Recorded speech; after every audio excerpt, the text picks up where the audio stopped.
बिस्मिल्लाहिर्रहमानिर्रहीम। मेरा नाम डॉक्टर जावेद बलोच है। मैं बलूचिस्तान फिजियोथेरेपी एसोसिएशन के सीनियर मेंबर। हमारे मुतालबात अभी तक कल नहीं हुए हैं। हम लोगों ने कल एक रैली लाया था, यहाँ पे डी चौक में हमने धरना दे दिए थे।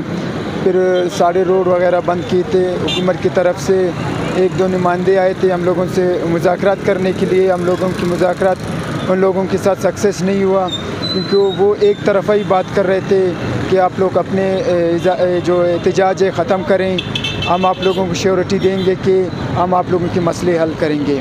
ऐसे श्योरिटी उन लोगों ने बहुत सारे कैंप में भी दिए थे, दुआदे किए थे। खाली झूठ बोलते हैं और कुछ नहीं करते हैं बगैर झूठ के। पिछले दफ़ा हम लोगों ने धरना दे दिया, असम्बली के सामने हम बैठे हुए थे, यही नुमाइंदे आए थे वहाँ पे कि भाई हम आप लोगों के मुतालबात मानते हैं, आप लोग जायज़ हैं, हक़ पे हैं, हम आप लोगों के मुतालबात 3 दिन में हल करेंगे।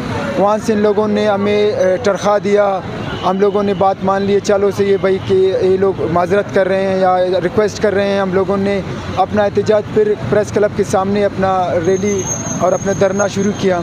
उसके बाद 4 महीने गुजर गए, इन लोगों के कोई अता पता नहीं था। ऐसे समझो कोई भूल गए हैं, इनको कोई पता ही नहीं था कि हम लोगों ने किसी से वादा किया था। फिर उसके बाद कल रात दुमर साहब आए थे, उसने कहा था कि हम लोगों ने तो आप लोगों को सीरियस ही नहीं लिया था। सीरियस ही नहीं लिया था, इसका क्या मतलब है कि आप लोग सीरियस ही नहीं लेते। सीरियस जब आप लोग लेंगे कि स्टूडेंट्स या कोई तबका आके यहाँ पे रोड ब्लॉक करें या आवाम को तकलीफ़ देंगे और कुछ या रोड वगैरह बंद करें, ख़ुद को तकलीफ़ दे दें, आवाम को तकलीफ़ देंगे, तब जाकर आप लोग सीरियस हो जाएंगे। फिर उसके बाद एजाज़ आया था, यहाँ पे हमारे साथ मुज़ाकरात किया था।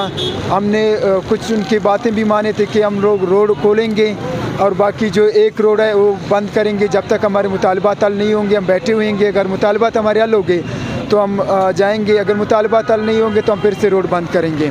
तो उसने हमें सिक्योरिटी की भी ज़िम्मेदारी ली थी कि हम लोग आप लोगों को सिक्योरिटी देंगे वगैरह। फिर उसके बाद जंजुआ साहब आज यहाँ पे आए हुए था, गाली गलोच किया था, फ़ीमेल के साथ बदतमीज़ी की थी।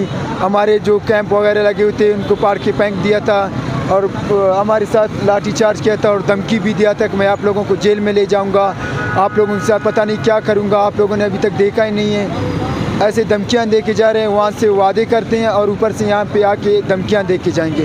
हम ऐसे धमकियों से डरने वाले नहीं हैं, ना कभी डरे हैं, ना कभी डरेंगे, ना झुके हैं, ना कभी झुकेंगे।